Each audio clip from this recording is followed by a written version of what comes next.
You remember he had that, I mean, bad game. He had a tough game versus EG. It's a techies game. And then it's always going to be a bad game. No more Razor. Yeah. I mean, his Razor was not having fun, but as Winter said, the techie gank, the suicides, it's just, you're not used to it, and it happened. You lost to an Ember, it's really rough on lane. 10 seconds. Storm has been super successful so far. He has been, every game. And it's not just about winning or losing, it's about the impact he has in the game. Like, it really shows how his initiation can be super important for a team. Definitely. Because he can start the fight, and then Gyrocopter or any other hero that you have behind can just roll in and take the fight much easier as the enemies kind of spread out. I think the bigger reason why he's so successful is, I think Loda mentioned previously, teams have been prioritizing and picking two cores, like a dual core lineup. And Storm, at the same time, he's a core that can control the game, can act as like a ganker as well. Yep. He's just there's so much usage of the hero, and he secures the late game. You feel safe when you have Storm plus Gyro. Yeah, and the other team, they have to feel pressured when you know that the Storm is going to get farmed. At the same time, though, not a terribly easy lane for Storm Spirit. We did see CTY die a couple of times in that straight 1v1 matchup. But Winter Wyvern, pretty good versus them. I'd be pretty happy if I were VG. Yeah, I mean, having a Wyvern to defend your teammates against the Storm is obviously very good, but I feel the Storm this game, maybe you want to consider getting Orchid earlier. I'm not sure if you want to forego the Bloodstorm, because Orchid is just a good way of, when you initiate, you don't have to worry about the Wyvern actually saving the target, since you can always see the Wyvern first and just drop the Orchid on him, and you can proceed to secure the kill. It's also the way that if Storm gets Orchid, even if he gets it at the same time as the Queen of Pain, he will be able to jump in and silence her and pull her and kill her before she does anything, really. So I think Orchid first is better for Storm, and it's going to be, as you said, really great against Winter. So this is the important junction again for Vichy Gaming. You want to take out a hero and just pick your combinations later, be it the Darkseer. There's no Darkseer, so the second combination is obviously the Phoenix with the Wyvern, which we see from eHome previously. I wonder if eHome are scared of that combo, as they have seen themselves how well they can execute it. And there's also Queen for plenty of AoE damage. And it's hard to deal with. If you try to go and kill the egg, you have to be spread out while you do it. But when you see the Supernova drop, you don't have time to, okay, let's spread out, guys. You just click the egg. That's the first thing. Why would you ban the Spirit Breaker? I'm a bit surprised by that one. Because I feel like Winter Wyvern is one of those heroes that's really good against it. It is. It is interesting. I'm not sure what they have in mind. It's probably maybe they just wanted to take out an offlane hero, a tanky offlane hero, and they are picking, because they are picking a Tusk as well, they want to remove the hero pool. Yeah, they're maybe just focusing on ROTK, but then the obvious hero for him, I'd say, would be Clockwork. Yeah, that's like the remaining one that he plays. Might also be because they want to pick anti-mage. There's also Tide. He's a Tide Hunter picker in a sense, but I mean, we haven't seen Tide at all so far. I mean, Tide has the same issue why I mentioned with Ben, like why the reason Queen of Pain suddenly has been seeing a decline, because Tide has the same problem, a really long cooldown ultimate. Yeah, it is very tough to bring that in. A lot of Tide fans here, though. So many Tide sweaters, Tide cosplay, like Tide everything. plushies. Yeah, so much stuff and then no pick. He's a very entertaining hero to watch, I feel. You know, Ravage is always like great to see. Oh. And we haven't seen the Ravage effect. There's no chance that Vici are going to pick it, at least after a Rubik pick. I mean, that's so easy to steal for being such a strong ulti as well.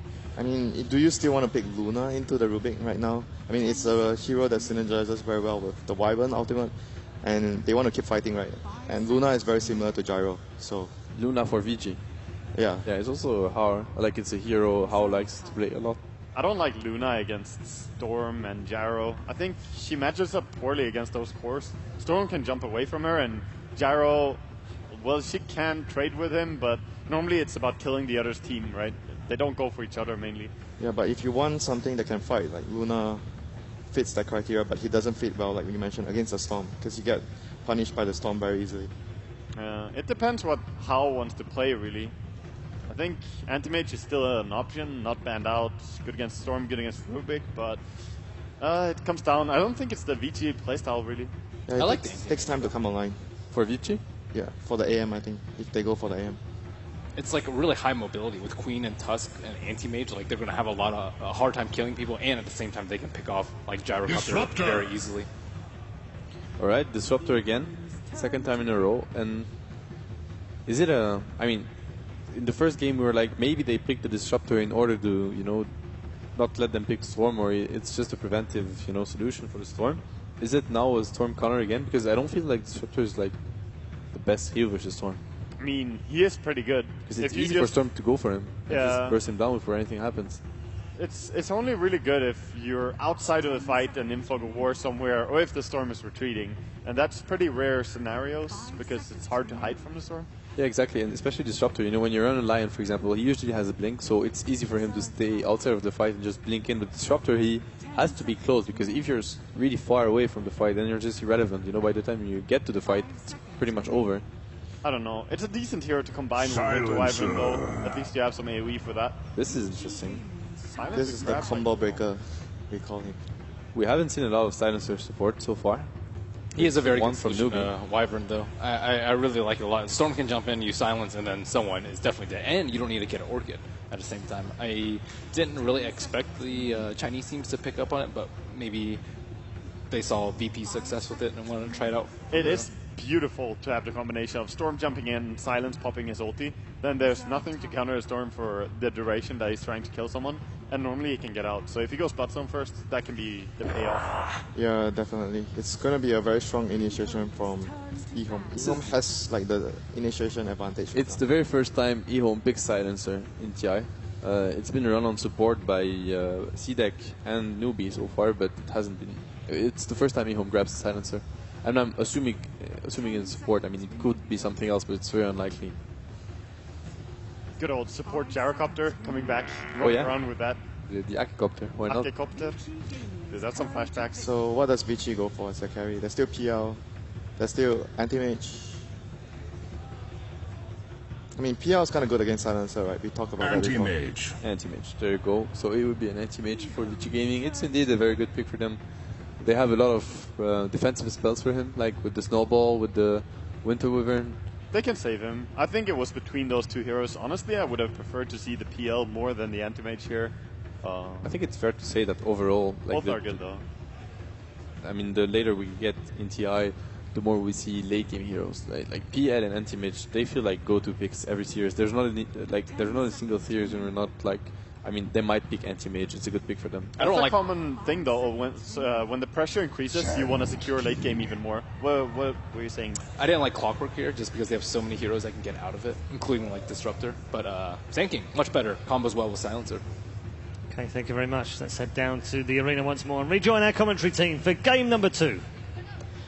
Indeed, welcome back, ladies and gentlemen, to Game 2 between Vichy Gaming and eHome. Game 1, both teams playing exceptionally well, but at the end of the day, it was a little bit too much for eHome. And the draft this time a little bit different, Cinderin, as we were saying. We're getting Silencer, a little bit of a different pick here for the side of eHome, and the fact that they finished up with the SK as well. It's going to be an exciting game to see between these two sides. I mean, from the draft alone, any kind of team taking the edge in your eyes?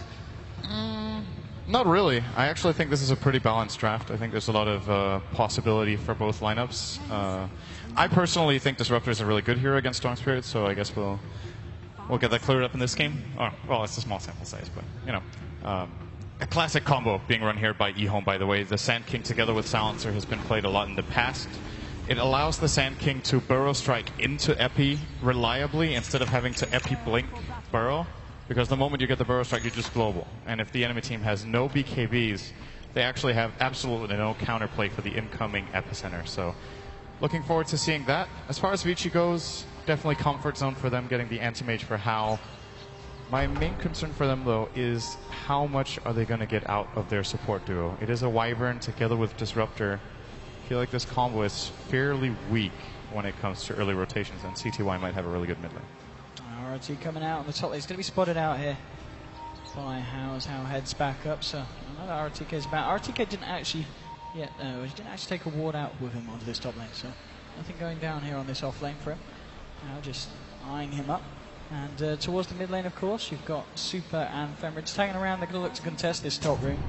It's just DDC here. DDC, of course, this time going to be on the Silence, and Lanham will be on the Rubik for this game for eHome. So looking forward to see what they're going to be able to pull out the bag. At the same time, the fact that the Gyrocopter now, of course, changing hands. It's going to be YJ getting the Gyro here for his side.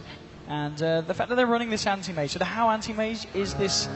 I mean, well, looking at the fact that they've already got three fairly high intelligence heroes with the Rubik, the Silencer, and the Storm. I can't help but feel that once there's that point where the aim's got his mansion, he's going to be very hard to kill. This is going to be a great game for the anti-mage. Yeah, he has multiple choices. I don't think they would have picked it if it wasn't for the Storm. Yep. He is absolutely the main target. But in a lot of situations, you can't fight the Storm, or another hero has way lower mana than the Storm, and you just go for a secondary target, and it can have a really major impact on the teamfight too. So I'm definitely in agreement with that. As far as when Hao starts being scary in teamfights, I'm not sure the Manta is going to cut it. I think he might have to get even more than that, because in my opinion, Ehome has some pretty decent counterpicks to the anti-mage here. When he commits in, even if he Mantas, there's the counterplay with the Golden Silence. There's, of course, the Burrow Strike. He's got to be so careful in his middle lane. That was just one hit from Fenrir, and then the dagger from the Quap, the Arctic Burn, of course, doing a lot against this very squishy Silencer. On the top lane, bit of a man fight between FY and ROTK here. ROTK going to head back with Thunder Strike, bringing him low. Won't quite be able to find the kill, but forcing SK back. He's got a salve, so he's going to be alright. But nonetheless, creating a lot of space here for Hao, FY.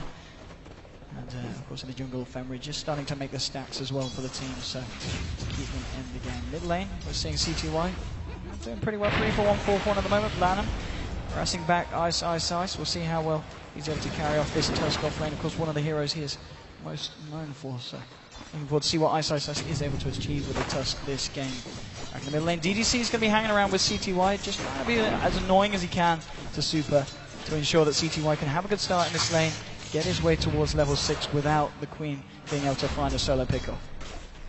Fenrir was looking to maybe fly across. This is a very classic way of ganking the mid lane when you're on the Dire and have a Wyvern.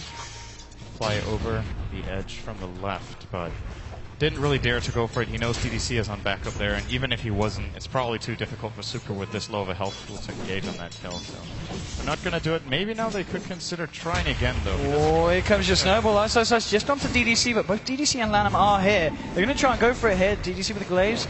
Come on, can that little bit of 8 pure damage adding up. Ice getting low. Will just be able to get himself back over to his own side of the map. So he's going to be alright. Mid lane, a bit of a dive going in onto the CTY there. He's got a salve here. Is he going to need to use it? It's going to bring him low these ticks. I think he's going to go down to about 3 HP or so. Or 6 HP. Very, very lucky there, CTY, playing on the edge. But the salve's going to put him back into good shape. And he's only 50 gold away from that bottle now. So very fortunate that that didn't quite bring him over the edge there, that point. Yeah, he's going to be perfectly fine now. Super doesn't have too much mana to pressure him with, and he's also doing fine on CS. He's actually out farming Super as it looks right now. They're even, but there's a full creep wave coming in here for CTY. Let's see if he gets any of it. So far, 0 for 2. DDC on the Silencer hanging around mid has definitely helped out CTY get this bit of an advantage. Looking at the two carries at the moment, is Hao with a slight edge, 17 for 5, up against the Jaros 13 for 6. Hao really been undisturbed entirely by the Sanking. ROTK not able to do that much to slow down Hao's farm. And we did see ROTK, of course, look for that rotation towards mid as well. So this anti-mage is going to get a lot of space here, Sin. Yeah, that stat is slightly worrying, though. He's 0-3 in this patch with anti-mage. But they're still going to pick it, obviously, if it's a good pick. Games are way more complicated than that. Obviously, in previous games they've picked, they have been close. And Hao has been performing pretty well. There were some questionable plays on his anti-mage, I think, earlier in the tournament, but I feel like Vici Gaming have stepped up their game since then. And will be able to put on a good performance. And they have yet to lose a game at the main event. Let's keep it in mind. They're currently 4-0.